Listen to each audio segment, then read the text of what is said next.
morning. Welcome to Business Growth Accelerator. I hope you had a really good and relaxing weekend, because remember, last week I was talking about the strategies of what successful people do on their weekend. I hope you implemented a couple of those really good strategies. Well, we're going to start off the week with mindset. It's one of the most fundamentals that we need to understand, not only in business, but in our life as well. So what I'm going to talk about with mindset is out with the old, in with the new.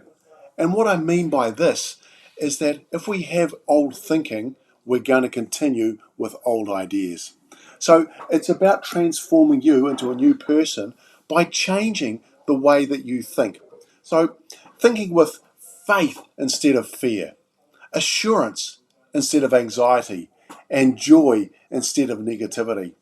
Because, once you set your mind on what your spirit desires, your life is going to change for the better.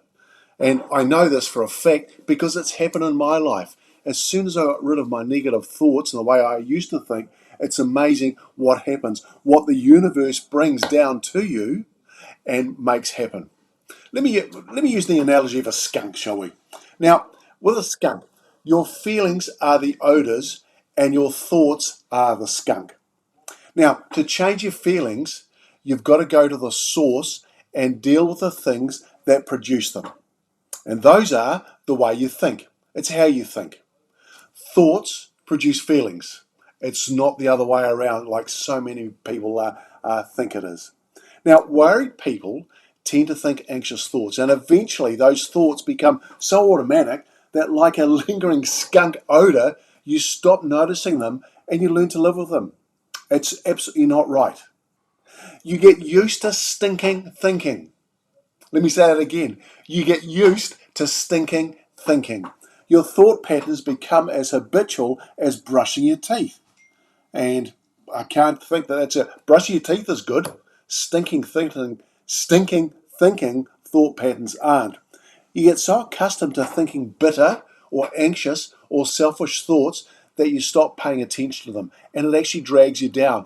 But it has a negative influence on the way you look at life, the way that you interact and react with other people. Now, once you give in to stinking thinking, this is what happens. Your mood dips. You lose energy. Everyone seems distant. Doing stuff just seems pointless. Bad things, like sin even, look tempting, and your outlook on life becomes bleak. Now, when that happens, you become so focused on how you feel, you don't realize that your thinking is causing you to feel that way. And I'll tell you, it happens to the best of us. I've been there myself, and I've had to pull myself out of that stinking thinking to sort my crap out, which I needed to do. Now, look at Elijah, the prophet. Now, the high point in his career was when he called down the fire from heaven and defeated the prophets of Baal. That was a World Cup-sized victory. And then word came from Queen Jezebel, and she said, "You killed my prophets." Well, guess what? Now I'm going to kill you. And as a result, Elijah plunged headlong into fear. He felt worthless. "I'm no better than my ancestors," he said. He felt hopeless. "I'm going to have to run for my life," he said. He felt isolated. "I am the only one left here," he said. He felt unable to cope. "I've just had enough." He threw his hands up in the air. And he wanted to die. And he said to God, "Take my life. Had enough of this. Just take my life." How did God respond to Elijah?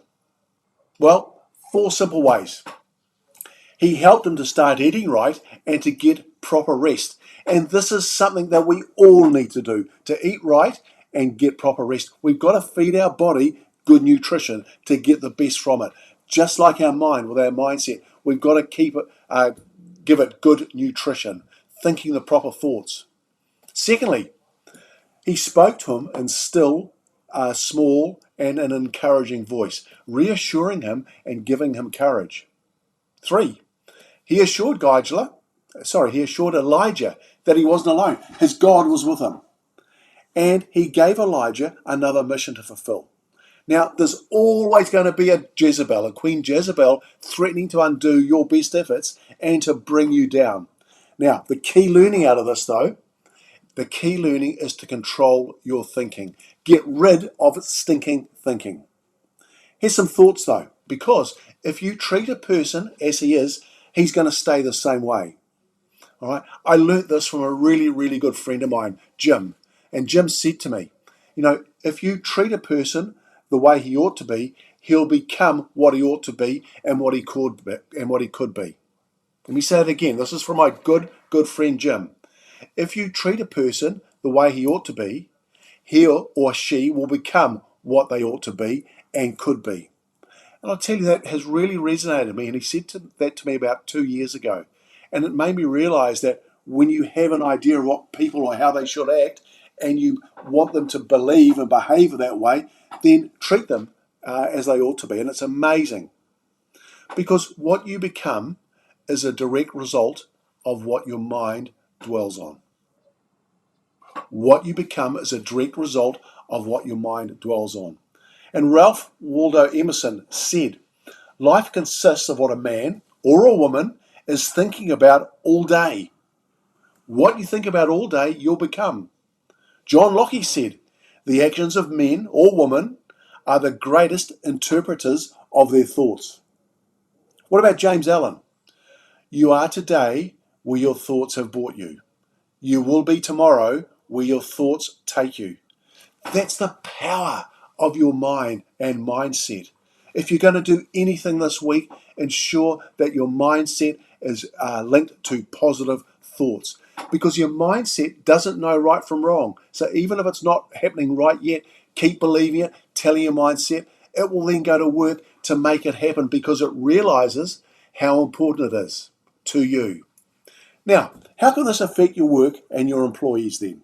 Well, quite simply, organisations who have the right mindset coming from the top, who deliver the best service, have a culture where employees are valued, listened to, and cared for. And in turn, these employees value, care for, and serve their customers. If you model great service, your people will share it.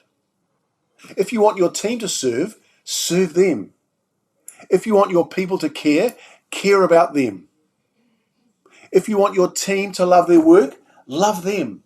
And if you want your employees to be their best, give them your best. And that all starts from the top. And I'm not talking about the CEO, I'm talking about the top up here. Your top 2 inches, your mindset. Help your employees and help yourself have the best mindset and positive thoughts they possibly can. Go ahead this week and give your mind the best nourishment possible by encouraging positive thoughts. See you tomorrow.